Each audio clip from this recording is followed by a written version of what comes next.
complete audiobook reading of Seedtime and Harvest, written by Neville Goddard in 1956. Chapter 1: The End of a Golden String.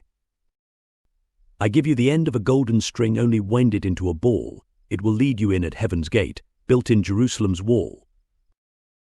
In the following essays I have tried to indicate certain ways of approach to the understanding of the Bible and the realization of your dreams. That ye be not slothful, but followers of them, who through faith and patience inherit the promises. Many who enjoy the old familiar verses of Scripture are discouraged when they themselves try to read the Bible as they would any other book, because, quite excusably, they do not understand that the Bible is written in the language of symbolism. Not knowing that all of its characters are personifications of the laws and functions of mind, that the Bible is psychology rather than history, they puzzle their brains over it for a while and then give up.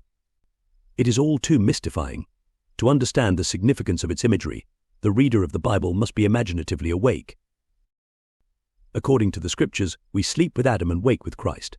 That is, we sleep collectively and wake individually. And the Lord God caused a deep sleep to fall upon Adam, and he slept. If Adam, or generic man, is in a deep sleep, then his experiences as recorded in the Scriptures must be a dream.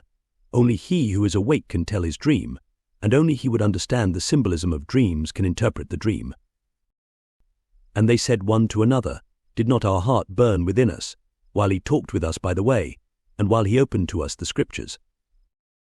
The Bible is a revelation of the laws and functions of mind expressed in the language of that twilight realm into which we go when we sleep. Because the symbolical language of this twilight realm is much the same for all men, the recent explorers of this realm human imagination call it the collective unconscious.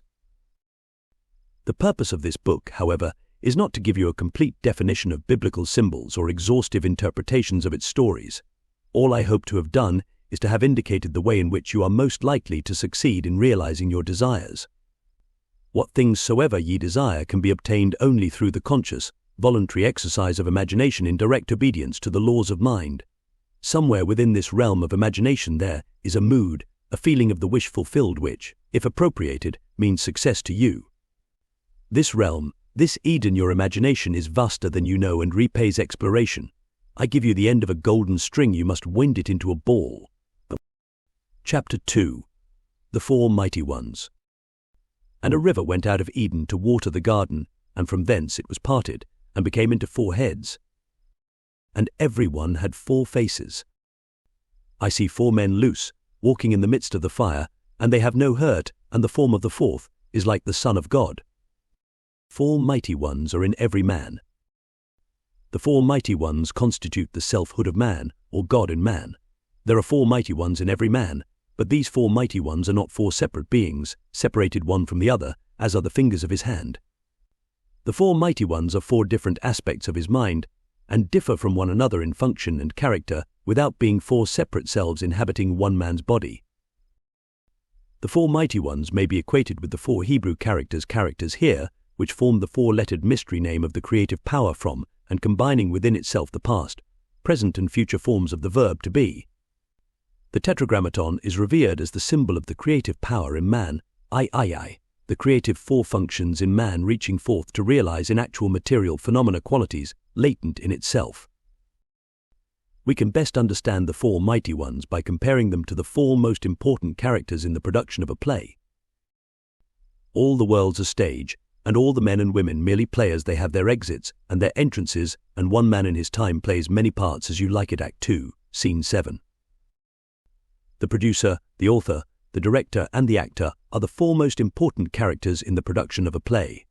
In the drama of life, the producer's function is to suggest the theme of a play.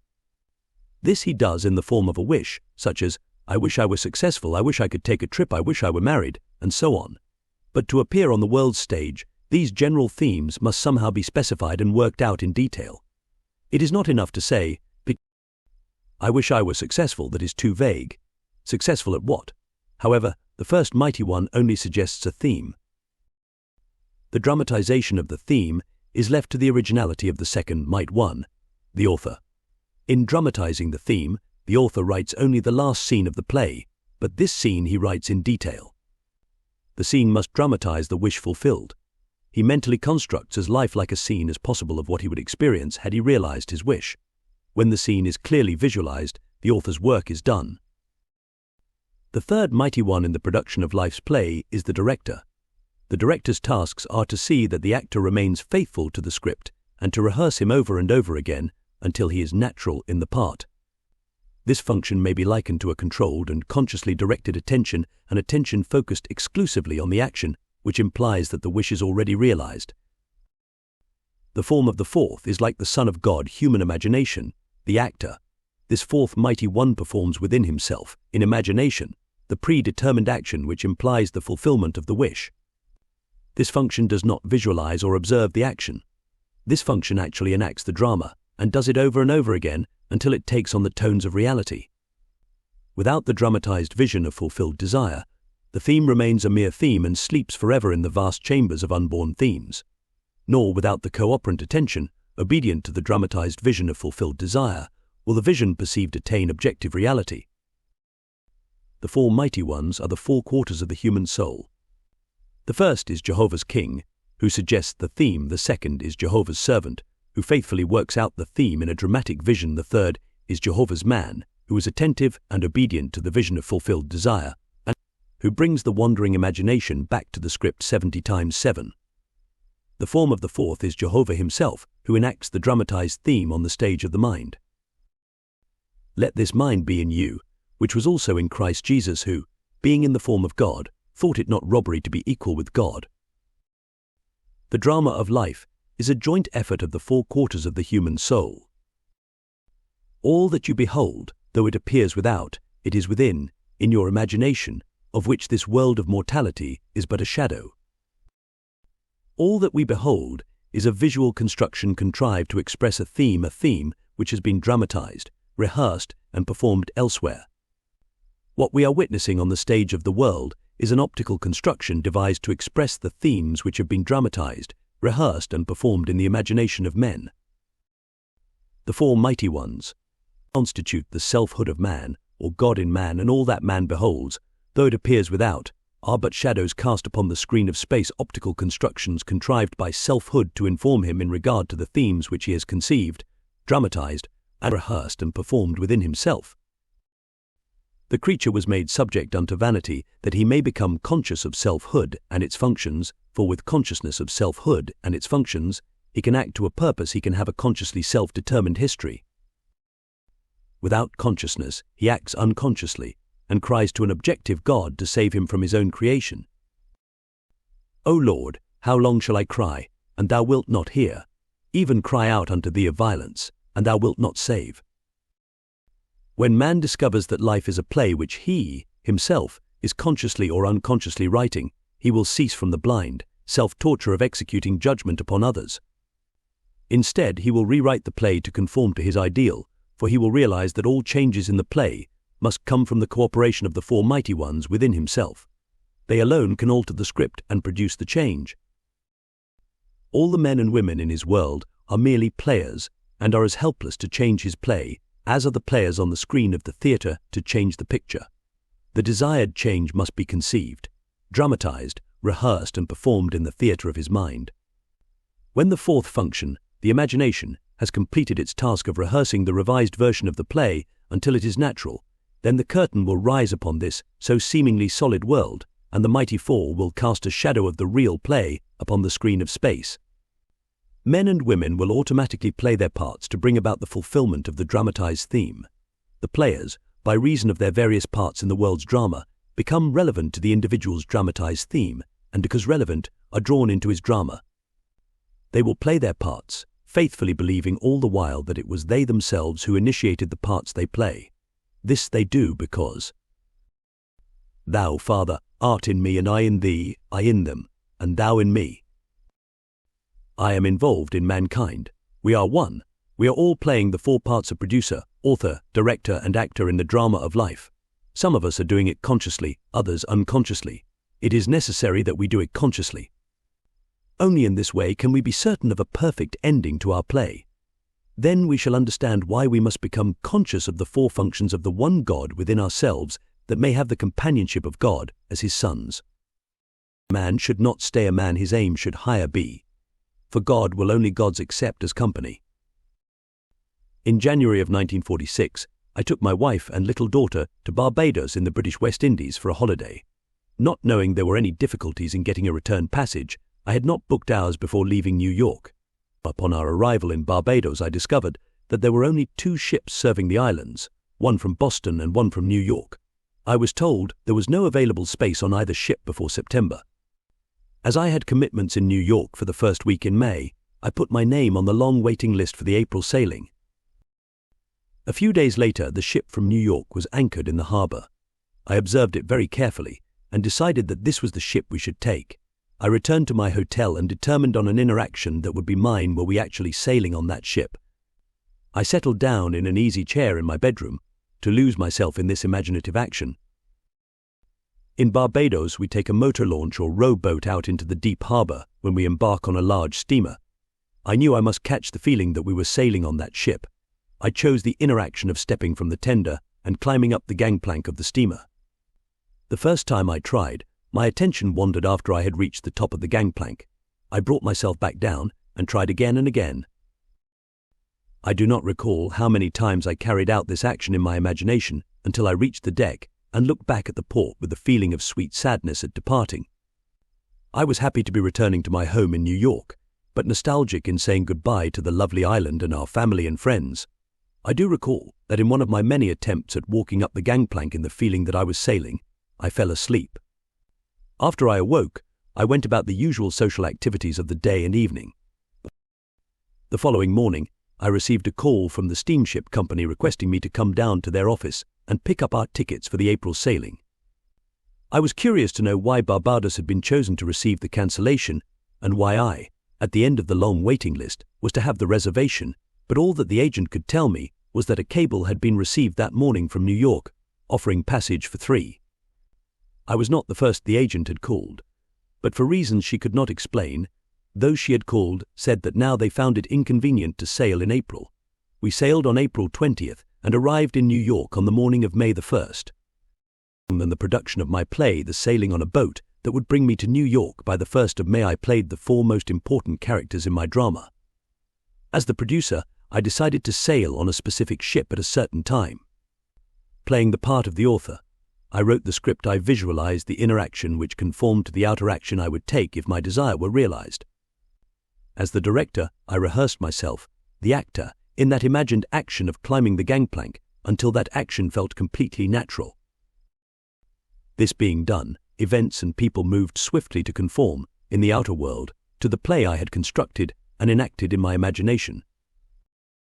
I saw the mystic vision flow and live in men and woods and streams, until I could no longer know the stream of life from my own dreams. George William Russell A. I told this story to an audience of mine in San Francisco, and a lady in the audience told me how she had unconsciously used the same technique when she was a young girl. The incident occurred on Christmas Eve. She was feeling very sad and tired and sorry for herself. Her father, whom she adored, had died suddenly. Not only did she feel this loss at the Christmas season, but necessity had forced her to give up her planned college years and go to work. This rainy Christmas Eve, she was riding home on a San Diego streetcar. But the car was filled with gay chatter of happy young people home for the holidays. To hide her tears from those round about her, she stood on the open part at the front of the car and turned her face into the skies to mingle her tears with the rain. With her eyes closed and holding the rail of the car firmly, this is what she said to herself: "This is not the salt of the tears that I taste, but the salt of the sea and the wind. This is not San Diego, this is the South Pacific, and I am sailing into the Bay of Samoa." And looking up, in her imagination, she constructed what she imagined to be the Southern Cross. She lost herself in this contemplation so that all faded round about her. Suddenly she was at the end of the line and home. 2 weeks later, she received word from a lawyer in Chicago that he was holding $3,000 in American bonds for her. Several years before, an aunt of hers had gone to Europe with instructions that these bonds be turned over to her niece if she did not return to the United States. The lawyer had just received word of the aunt's death and was now carrying out her instructions. A month later, this girl sailed for the islands in the South Pacific. It was night when she entered the Bay of Samoa.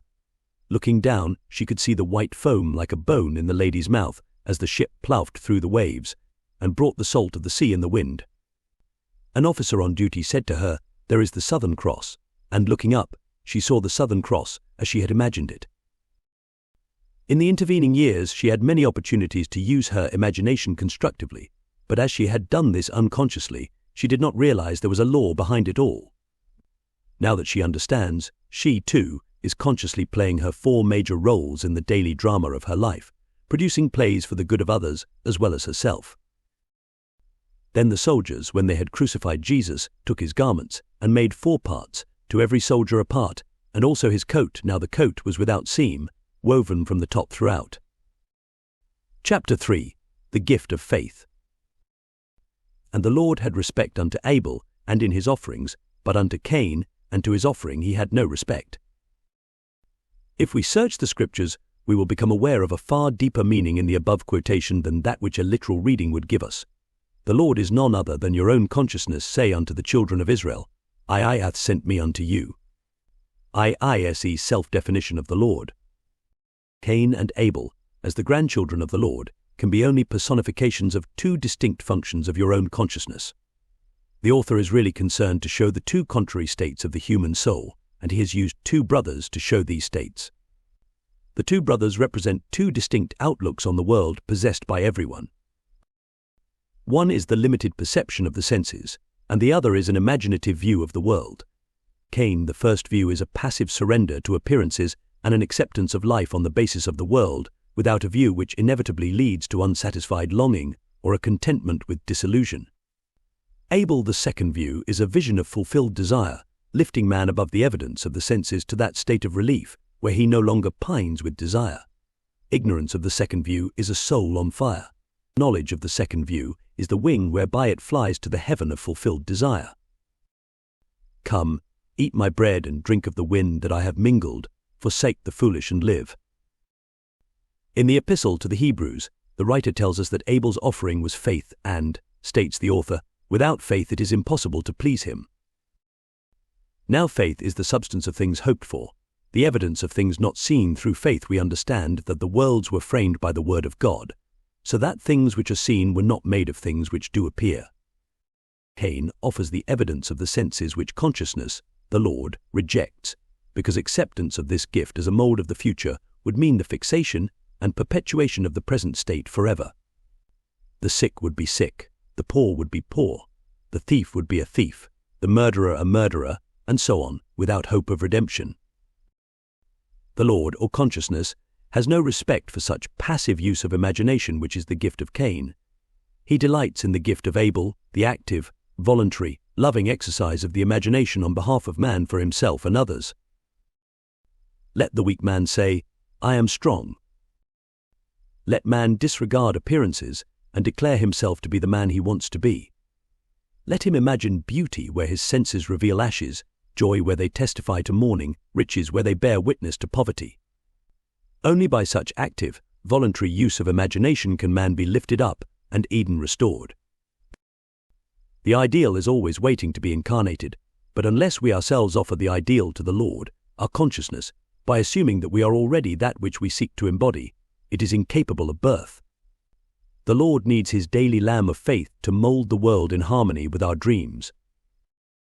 By faith Abel offered unto God a more excellent sacrifice than Cain.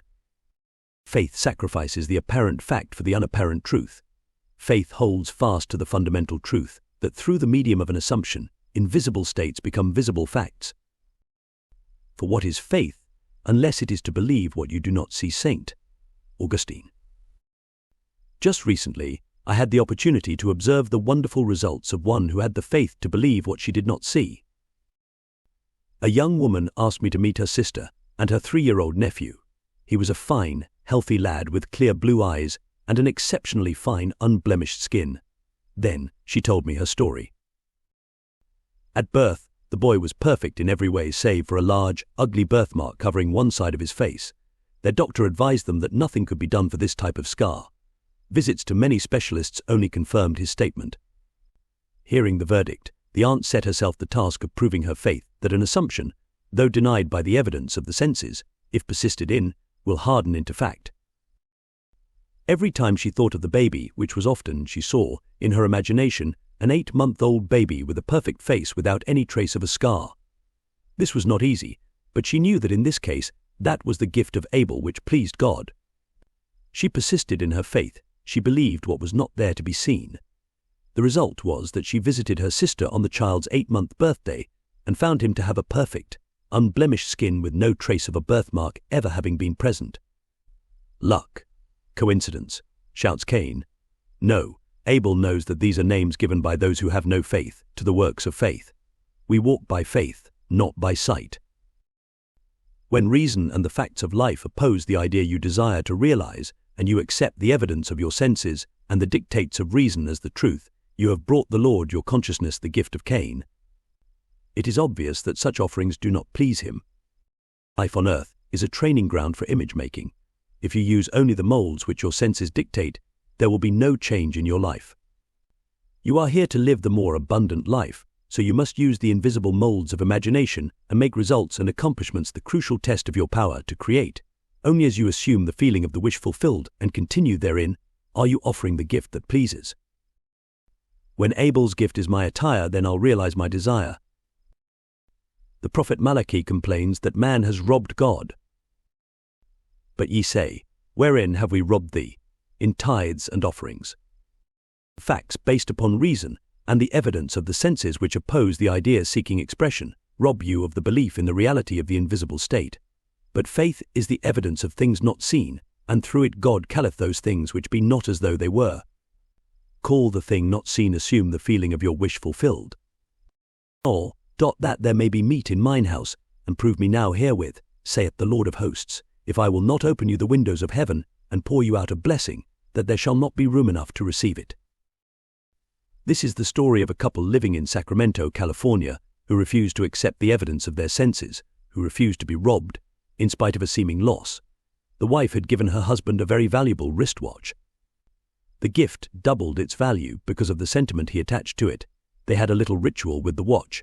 Every night as he removed the watch, he gave it to her, and she put it away in a special box in the bureau. Every morning she took the watch and gave it to him to put on. One morning the watch was missing. They both remembered playing their usual parts the night before, therefore the watch was not lost or misplaced, but stolen. Then and there, they determined not to accept the fact that it was really gone.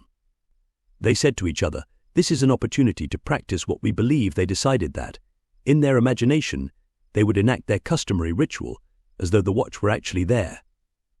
In his imagination, every night the husband took off the watch and gave it to his wife, while in her imagination she accepted the watch and carefully put it away. Every morning she removed the watch from its box and gave it to her husband, and he, in turn, put it on. This they did faithfully for 2 weeks. After their 14-day vigil, a man went into the one and only jewelry store in Sacramento where the watch would be recognized. As he offered a gem for appraisal, the owner of the store noticed the wristwatch he was wearing. Under the pretext of needing a closer examination of the stone, he went into an inner office and called the police. After the police arrested the man, they found in his apartment over $10,000 worth of stolen jewelry. In walking by faith, not by sight, this couple attained their desire, the watch, and also aided many others in regaining what had seemed to be lost forever. If one advances confidently in the direction of his dream and endeavors to live the life which he has imagined, he will meet with a success unexpected in common hours. Chapter 4. The Scale of Being. And he dreamed, and behold, a ladder set up on the earth, and the top of it reached to heaven, and behold, the angels of God ascending and descending on it. And behold, the Lord stood above it. In a dream, in a vision of the night, when deep sleep fell upon Jacob, his inner eye was opened, and he beheld the world as a series of ascending and descending levels of awareness. It was a revelation of the deepest insight into the mysteries of the world. Jacob saw a vertical scale of ascending and descending values, or states of consciousness. This gave meaning to everything in the outer world, for without such a scale of values there would be no meaning to life. At every moment of time, man stands upon the eternal scale of meaning. There is no object or event that has ever taken place, or is taking place, now that is without significance. The significance of an object or event, for the individual, is a direct index to the level of his consciousness. You are holding this book, for example. On one level of consciousness, it is an object in space. On a higher level, it is a series of letters on paper, arranged according to certain rules. On a still higher level, it is an expression of meaning. Looking outwardly, you see the book first, but actually the meaning comes first. It occupies a higher grade of significance than the letter arrangement on paper or the book as an object in space. Meaning determined the arrangement of letters. The arrangement of letters only expresses the meaning. The meaning is invisible and above the level of the visible arrangement of letters. If there had been no meaning to be expressed, no book would have been written and published. And behold, the Lord stood above it. The Lord and meaning are one, the Creator, the cause of the phenomena of life. In the beginning was the Word, and the Word was with God, and the Word was God. John 1:1. In the beginning was the intention, the meaning, and the intention was with the intender, and the intention was the intender. The objects and events in time and space occupy a lower level of significance than the level of meaning which produced them. All things were made by meaning, and without meaning was not anything made that was made. The fact that everything seen can be regarded as the effect, on a lower level of significance, of an unseen higher order of significance is a very important one to grasp. Our usual mode of procedure is to attempt to explain the higher levels of significance, why things happen in terms of the lower what and how things happen. For example, let us take an actual accident and try to explain it.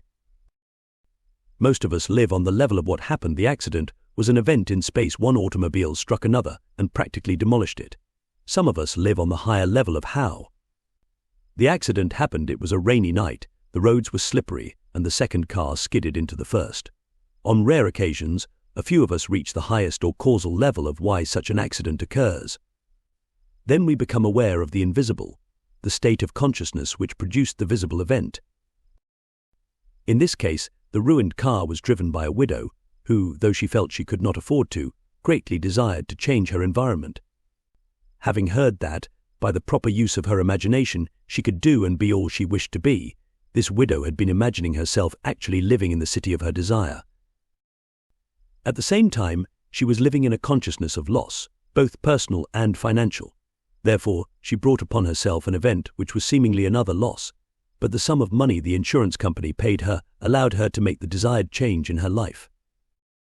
When we see the why behind the seeming accident, the state of consciousness that produced the accident, we are led to the conclusion that there is no accident. Everything in life has its invisible meaning. The man who learns of an accident, the man who knows how it happened, and the man who knows why it happened are on three different levels of awareness in regard to that accident.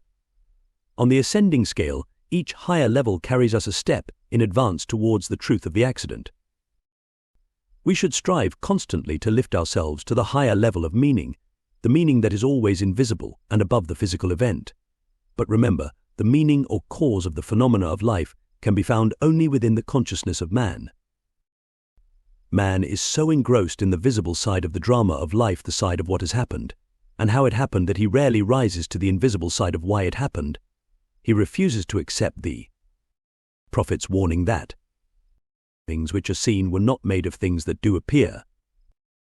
His descriptions of what has happened and how it happened are true in terms of his corresponding level of thought, but when he asks why it happened, all physical explanations break down and he is forced to seek the why, or meaning of it, on the invisible and higher level. The mechanical analysis of events deals only with external relationships of things. Such a course will never reach the level which holds the secret of why the events happen. Man must recognize that the lower and visible sides flow from the invisible and higher level of meaning. Intuition is needed to lift us up to the level of meaning, to the level of why things happen. Let us follow the advice of the Hebrew prophet of old and lift up our eyes unto the hills within ourselves and observe what is taking place there. See what ideas we have accepted as true, what states we have consented to, what dreams, what desires, and, above all, what intentions. It is from these hills that all things come to reveal our stature, our height on the vertical scale of meaning. If we lift our eyes to the thee in me who works behind the veil, we will see the meaning of the phenomena of life. Events appear on the screen of space to express the different levels of consciousness of man. A change in the level of his consciousness automatically results in a change of the phenomena of his life. To attempt to change conditions before he changes the level of consciousness from whence they came, is to struggle in vain. Man redeems the world as he ascends the vertical scale of meaning. We saw, in the analogy of the book, that as consciousness was lifted up to the level where man could see meaning expressed in the arrangement of its letters, it also included the knowledge that the letters were arranged according to certain rules, and that such arrangements, when printed on paper and bound together, formed a book. What is true of the book is true of every event in the world.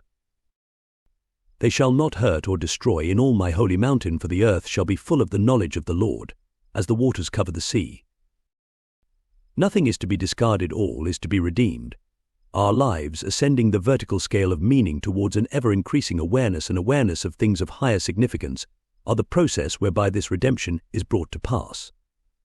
As man arranges letters into words, and words into sentences to express meaning, in like manner, life arranges circumstances, conditions and events to express the unseen meanings or attitudes of men.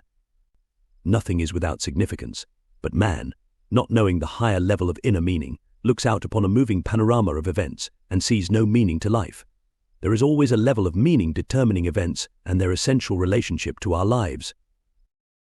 Here is a story that will enable us to seize the good in things seeming evil, to withhold judgment, and to act aright amid unsolved problems. Just a few years ago, our country was shocked by a seeming injustice in our midst. The story was told on radio and television, as well as in the newspapers. You may recall the incident. The body of a young American soldier killed in Korea was returned to his home for burial. Just before the service, his wife was asked a routine question: was her husband a Caucasian? When she replied that he was an Indian, burial was refused. This refusal was in accordance with the laws of that community, but it aroused the entire nation. We felt incensed that anyone who had been killed in the service of his country should be denied burial anywhere in his country. The story reached the attention of the President of the United States, and he offered burial with full military honors in Arlington National Cemetery. After the service, the wife told reporters that her husband had always dreamed of dying a hero and having a hero's burial service with full military honors. When we in America had to explain why progressive, intelligent people like ourselves not only enacted but supported such laws in our great land of the free and the brave, we were hard put for an explanation. We, as observers, had seen only what happened and how it happened. We failed to see why it happened. That burial had to be refused if that lad was to realize his dream. We tried to explain the drama in terms of the lower level of how it happened, which explanation could not satisfy the one who had asked why it happened. The true answer, viewed from the level of higher meaning, would be such a reversal of our common habits of thinking that it would be instantly rejected. The truth is that future states are causative of present facts. The Indian boy dreaming of a hero's death, with full military honors, was like Lady Macbeth transported beyond this ignorant present, and could feel now the future in the instant. And by it he being dead yet speaketh. Chapter 5. The Game of Life. I can easier teach 20 what were good to be done, than be one of the 20 to follow mine own teaching Shakespeare. With this confession off my mind, I will now teach you how to play the game of life. Life is a game, and like all games, it has its aims and its rules. In the little games that men concoct, such as cricket, tennis, baseball, football, and so on, the rules may be changed from time to time. After the changes are agreed upon, man must learn the new rules and play the game within the framework of the accepted rules. However, in the game of life, the rules cannot be changed or broken. Only within the framework of its universal and everlastingly fixed rules can the game of life be played. The game of life is played on the playing field of the mind. In playing a game, the first thing we ask is what is its aim and purpose, and the second, what are the rules governing the game? In the game of life, our chief aim is towards increasing awareness and awareness of things of greater significance, and our second aim is towards achieving our goals, realizing our desires. As to our desires, the rules reach only so far as to indicate the way in which we should go to realize them, but the desires themselves must be the individual's own concern. The rules governing the game of life are simple, but it takes a lifetime of practice to use them wisely. Here is one of the rules. As he thinketh in his heart, so is he. Thinking is usually believed to be a function entirely untrammeled and free, without any rules to constrain it. But that is not true. Thinking moves by its own processes in a bounded territory, with definite paths and patterns. Thinking follows the tracks laid down in one's own inner conversations. All of us can realize our objectives by the wise use of mind and speech. Most of us are totally unaware of the mental activity which goes on within us. But to play the game of life successfully, we must become aware of our every mental activity, for this activity, in the form of inner conversations, is the cause of the outer phenomena of our life. Every idle word that man shall speak, they shall give account thereof in the day of judgment. For by thy words thou shalt be justified, and by thy words thou shalt be condemned. Matthew 12:36-37. The law of the word cannot be broken. A bone of him shall not be broken. The law of the word never overlooks an inner word, nor makes the smallest allowance for our ignorance of its power. It fashions life about us as we, by our inner conversations, fashion life within ourselves. This is done to reveal to us our position on the playing field of life. There is no opponent in the game of life, there is only the goal. Not long ago, I was discussing this with a successful and philanthropic businessman. He told me a thought-provoking story about himself. He said, Neville, I first learned about goals in life when I was 14, and it was on the playing field at school. I was good at track and had a fine day, but there was one more race to run, and I had stiff competition in one other boy. I was determined to beat him. I beat him. It is true, but while I was keeping my eye on him, a third boy, who was considered no competition at all, won the race.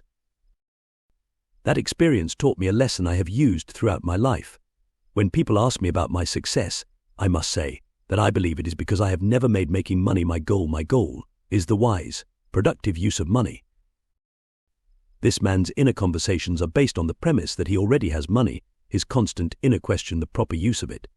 The inner conversations of the man struggling to get money only prove his lack of money. In his ignorance of the power of the word, he is building barriers in the way of the attainment of his goal. He has his eye on the competition rather than on the goal itself. The fault, dear Brutus, is not in our stars, but in ourselves, that we are underlings. Julius Caesar, Act 1, Scene 2. As the worlds were framed by the word of God, so we as imitators of God, as dear children, create the conditions and circumstances of our lives by our all-powerful human inner words. Without practice, the most profound knowledge of the game would produce no desired results. To him that knoweth to do good, that is, knoweth the rules, and doeth it not, to him it is sin. In other words, he will miss his mark and fail to realize his goal. In the parable of the talents, the master's condemnation of the servant who neglected to use his gift is clear and unmistakable, and having discovered one of the rules of the game of life, we risk failure by ignoring it. The talent not used, like the limb not exercised, slumbers and finally atrophies. We must be doers of the word and not hearers only. Since thinking follows the tracks laid down in one's own inner conversations, not only can we see where we are going on the playing field of life by observing our inner conversations, but also we can determine where we will go by controlling and directing our inner talking. What would you think and say and do were you already the one you want to be?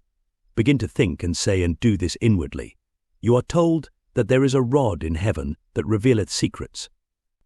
And you must always remember that heaven is within you, and to make it crystal clear who God is, where he is, and what his secrets are, Daniel continues, thy dream, and the visions of thy head are these. They reveal the tracks to which you are tied and point the direction in which you are going. This is what one woman did to turn the tracks to which she had been unhappily tied in the direction in which she wanted to go. For 2 years she had kept herself estranged from the 3 people she loved most. She had had a quarrel with her daughter-in-law, who ordered her from her home. For those 2 years she had not seen or heard from her son, her daughter-in-law, or her grandson, though she had sent her grandson numerous gifts in the meantime. Every time she thought of her family, which was daily, she carried on a mental conversation with her daughter-in-law, blaming her for the quarrel and accusing her of being selfish. Upon hearing a lecture of mine one night, it was this very lecture on the game of life and how to play it, she suddenly realized she was the cause of the prolonged silence and that she, and she alone, must do something about it. Recognizing that her goal was to have the former loving relationship, she set herself the task of completely changing her inner talking. That very night, in her imagination, she constructed 2 loving, tender letters written to her, one from her daughter-in-law and the other from her grandson, In her imagination, she read them over and over again until she fell asleep in the joyful mood of having received the letters. She repeated this imaginary act each night for 8 nights. On the morning of the 9th day, she received one envelope containing 2 letters, one from her daughter-in-law, one from her grandson. They were loving, tender letters inviting her to visit them, almost replicas of those she had constructed mentally. By using her imagination consciously and lovingly, she had turned the tracks to which she was tied in the direction she wanted to go, towards a happy family reunion. A change of attitude is a change of position on the playing field of life. The game of life is not being played out there in what is called space and time. The real moves in the game of life take place within, on the playing field of the mind. Losing thy soul again to find rendering toward that goal thy separate mind. Lawrence Hosman. Chapter 6 Time a half. And one said to the man clothed in linen, which was upon the waters of the river, How long shall it be to the end of these wonders? And I heard the man clothed in linen, which was upon the waters of the river, when he held up his right hand and his left hand unto heaven, and swear by him that liveth forever, that it shall be for a times and an half. At one of my lectures given in Los Angeles on the subject of the hidden meaning behind the stories of the Bible, someone asked me to interpret the above quotation from the book of Daniel. After I confessed I did not know the meaning of that particular passage, a lady in the audience said to herself, If the mind behaves according to the assumption with which it starts, then I will find the true answer to that question and tell it to Neville. And this is what she told me. Last night the question was asked, what is the meaning of times and an half before going to sleep last night? I said to myself, now there is a simple answer to this question. So I will assume that I know it, and while I am sleeping my greater self will find the answer and reveal it to my lesser self in dream or vision. Around 5 a.m. I awakened. It was too early to rise, so remaining in bed I quickly fell into that half-dreamy state between waking and sleeping, and while in that state a picture came into my mind of an old lady. She was sitting in a rocking chair and rocking back and forth. Then a voice which sounded like your voice said to me, do it over and over and over again, until it takes on the tones of reality. I jumped out of bed and reread the 12th chapter of Daniel, and this is the intuitive answer I received. Taking the 6th and 7th verses, for they constituted last night's question, that I felt that if the garments with which biblical characters are clothed correspond to their level of consciousness, as you teach, then linen must represent a very high level of consciousness indeed, for the man clothed in linen was standing upon the waters of the river, and if, as you teach, water symbolizes a high level of psychological truth, then the individual who could walk upon it must truly represent an exalted state of consciousness. I therefore felt that what he had to say must indeed be very significant. Now the question asked of him was, how long shall it be to the end of these wonders? And his answer was, a times and an half, remembering my vision of the old lady rocking back and forth, and your voice telling me to do it over and over and over again until it takes on the tones of reality, and remembering that this vision and your instruction came to me in response to my assumption that I knew the answer, that I intuitively felt that the question asked the man clothed in linen meant how long shall it be until the wonderful dreams that I am dreaming become a reality, and his answer is, do it over and over and over again until it takes on the tones of reality. A time means to perform the imaginary action, which implies the fulfillment of the wish. Times mean to repeat the imaginary action over and over again, and an half means the moment of falling asleep while performing the imaginary action, that for such a moment usually arrives before the predetermined action is completed, and therefore can be said to be a half or part of a time. To get such inner understanding of the scriptures by the simple assumption that she did know the answer was a wonderful experience for this woman. However, to know the true meaning of times and a half, she must apply her understanding in her daily life. We are never at a loss in an opportunity to test this understanding, either for ourselves or for another. A number of years ago, a widow living in the same apartment house as we came to see me about her cat. The cat was her constant companion and dear to her heart. He was, however, 8 years old, very ill and in great pain. He had not eaten for days and would not move from under her bed. 2 veterinarians had seen the cat and advised the woman that the cat could not be cured and that he should be put to sleep immediately. I suggested that night, before retiring, she create in her imagination some action that would indicate the cat was its former healthy self. I advised her to do it over and over again until it took on the tones of reality. This she promised to do. However, either from lack of faith in my advice or from lack of faith in her own ability to carry out the imaginary action, she asked her niece to spend the night with her. This request was made so that if the cat were not well by morning, the niece could take it to the veterinarians and she, the owner, would not have to face such a dreaded task herself. That night, she settled herself in an easy chair and began to imagine the cat was romping beside her, scratching at the furniture and doing many things she would not normally have allowed.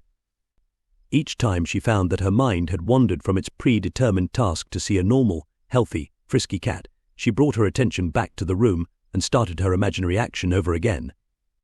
This she did over and over again until, finally, in a feeling of relief, she dropped off to sleep, still seated in her chair. At about 4:00 in the morning, she was awakened by the cry of her cat. He was standing by her chair. After attracting her attention, he led her to the kitchen, where he begged for food. She fixed him a little warm milk, which he quickly drank, and cried for more. That cat lived comfortably for 5 more years, when, without pain or illness, he died naturally in his sleep. How long shall it be to the end of these wonders? A time, times, and an half. In a dream, in a vision of the night, when deep sleep falleth upon men, in slumberings upon the bed, then he openeth the ears of men, and sealeth their instructions. Chapter 7. Be ye wise as serpents. Be ye therefore wise as serpents, and harmless as doves. The serpent's ability to form its skin by ossifying a portion of itself, and its skill in shedding each skin as it outgrew it, caused man to regard this reptile as a symbol of the power of endless growth and self-reproduction. Man is told, therefore, to be wise as the serpent and learn how to shed his skin. His environment, which is his solidified self-man, must learn how to loose him and let him go. How to put off the old man. How to die to the old, and yet know, like the serpent, that he shall not surely die. Man has not learned as yet that all that is outside his physical body is also a part of himself, that his world and all the conditions of his life are but the outpicturing of his state of consciousness. When he knows this truth, he will stop the futile struggle of self-contention and, like the serpent, let the old go and grow a new environment. Man is immortal, therefore, he must die endlessly. For life is a creative idea, it can only find itself in changing forms. In ancient times, serpents were also associated with the guardianship of treasure or wealth. The injunction to be wise as serpents is the advice to man to awaken the power of his subtilized body, his imagination, that he, like the serpent, may grow and outgrow, die and yet not die, for from such deaths and resurrections alone, shedding the old and putting on the new, shall come fulfillment of his dreams and the finding of his truths. As the serpent was more subtle than any beast of the field which the Lord God had made, even so, imagination is more subtle than any creature of the heavens which the Lord God had created. Imagination is the creature that was made subject to vanity, not willingly, but by reason of him who hath subjected the same in hope. For we are saved by hope, but hope that is seen is not hope for what a man seeth. Why doth he yet hope for it? But if we hope for that we see not, then do we have patience wait for it. Although the outer, or natural, man of the senses is interlocked with his environment, the inner, or spiritual, man of imagination is not thus interlocked. If the interlocking were complete, the charge to be wise as serpents would be in vain. Were we completely interlocked with our environment, we could not withdraw our attention from the evidence of the senses and feel ourselves into the situation of our fulfilled desire, in hope that that unseen state would solidify as our new environment. But there is a natural body, and there is a spiritual body. The spiritual body of imagination is not interlocked with man's environment. The spiritual body can withdraw from the outer man of sense and environment and imagine itself to be what it wants to be, and if it remains faithful to the vision, imagination will build for man a new environment in which to live. This is what is meant by the statement, I go to prepare a place for you. And if I go and prepare a place for you, I will come again and receive you unto myself, that where I am, there ye may be also. John 14:2-3. The place that is prepared for you need not be a place in space. It can be health, wealth, companionship, anything that you desire in this world. Now, how is the place prepared? You must first construct as lifelike a representation as possible of what you would see and hear and do if you were physically present and physically moving about in that place. Then, with your physical body immobilized, you must imagine that you are actually in that place and are seeing and hearing and doing all that you would see and hear and do if you were there physically. This you must do over and over again until it takes on the tones of reality. When it feels natural, the place has been prepared as the new environment for your outer or physical self. Now you may open your physical eyes and return to your former state. The place is prepared, and where you have been in imagination, there you shall be in the body also. But how this imagined state is realized physically is not the concern of you, the natural or outer man. The spiritual body, on its return from the imagined state to its former physical state, created an invisible bridge of incident to link the two states. Although the curious feeling that you were actually there and that the state was real is gone, as soon as you open your eyes upon the old familiar environment, nevertheless, you are haunted with the sense of a double identity, with the knowledge that there is a natural body, and there is a spiritual body. When you, the natural man, have had this experience, you will go automatically across the bridge of events which leads to the physical realization of your invisibly prepared place. This concept that man is dual, and that the inner man of imagination can dwell in future states and return to the present moment with a bridge of events to link the two, clashes violently with the widely accepted view about the human personality and the cause and nature of phenomena. Such a concept demands a revolution in current ideas about the human personality and about space, time and matter. The concept that man, consciously or unconsciously, determines the conditions of life by imagining himself into these mental states leads to the conclusion that this supposedly solid world is a construction of mind, a concept which, at first, common sense rejects. However, we should remember that most of the concepts which common sense at first rejected, man was afterward forced to accept. These never-ending reversals of judgment which experience has forced upon man led Professor Whitehead to write, "Heaven knows what seeming nonsense may not tomorrow be demonstrated truth." The creative power in man sleeps and needs to be awakened. Awake, thou that sleepest, and arise from the dead. Wake from the sleep that tells you the outer world is the cause of the conditions of your life. Rise from the dead past and create a new environment. Know ye not that ye are the temple of God, and that the Spirit of God dwelleth in you?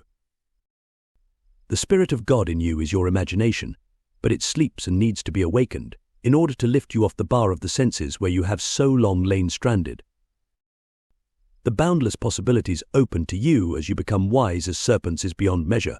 You will select the ideal conditions you want to experience and the ideal environment you want to live in, experiencing these states in imagination until they have sensory vividness. You will externalize them as surely as the serpent now externalizes its skin. After you have outgrown them, then you will cast them off as easily as the snake throws her enameled skin. The more abundant life, the whole purpose of creation, cannot be saved through death and resurrection.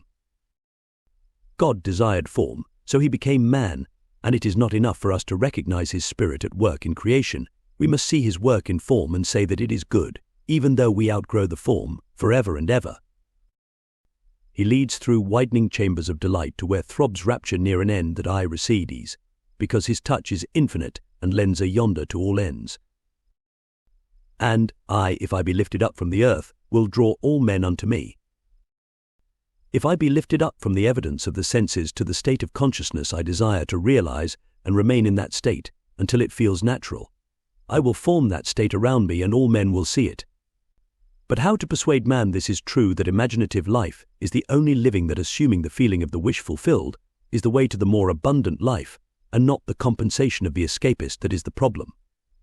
To see as though widening chambers of delight what living in the realms of imagination means, to appreciate and enjoy the world, one must live imaginatively, one must dream and occupy his dream, then grow and outgrow the dream, forever and ever, and ever. The unimaginative man, who will not lose his life on one level that he may find it on a higher level, is nothing but a Lot's wife, a pillar of self-satisfied salt. On the other hand, those who refuse form as being unspiritual and who reject incarnation as separate from God are ignorant of the great mystery. Great is the mystery. God was manifest in the flesh. Your life expresses one thing, and one thing only, your state of consciousness. Everything is dependent upon that. As you, through the medium of imagination, assume a state of consciousness, That state begins to clothe itself in form. It solidifies around you as the serpent's skin ossifies around it. But you must be faithful to the state. You must not go from state to state, but rather wait patiently in the one invisible state until it takes on form and becomes an objective fact. Patience is necessary, but patience will be easy after your first success in shedding the old and growing the new, for we are able to wait according as we have been rewarded by understanding in the past. Understanding is the secret of patience. What natural joy and spontaneous delight lie in seeing the world not with, but as Blake says, through the eye. Imagine that you are seeing what you want to see, and remain faithful to your vision. Your imagination will make for itself a corresponding form in which to live. All things are made by imagination's power. Nothing begins except in the imagination of man. From within out is the law of the universe.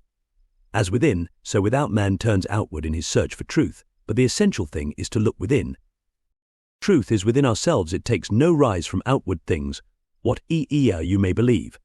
There is an inmost center in us all, where truth abides in fullness, and to know rather consists in opening out a way whence the imprisoned splendor may escape than in effecting entry for a light. Supposed to be without Browning Paracelsus. I think you will be interested in an instance of how a young woman shed the skin of resentment and put on a far different kind of skin. The parents of this woman had separated when she was 6 years old, and she had lived with her mother.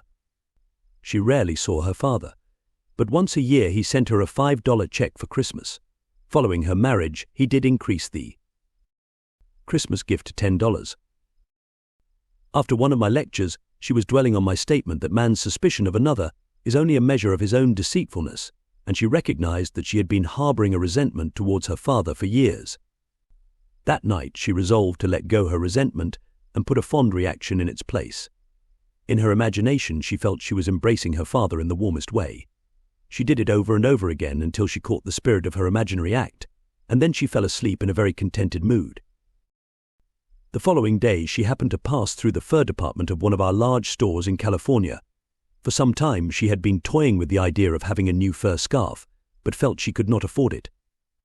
This time her eye was caught by a stone marten scarf, and she picked it up and tied it on.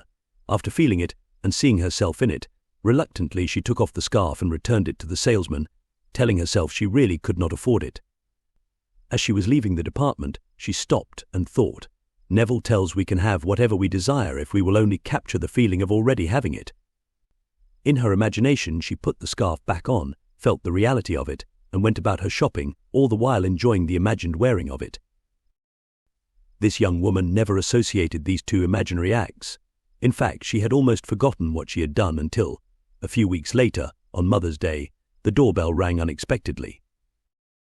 There was her father. As she embraced him, she remembered her first imaginary action. As she opened the package he had brought her the first gift in these many years, she remembered her second imaginary action, for the box contained a beautiful stone marten scarf. Ye are gods, and all of you are children of the Most High.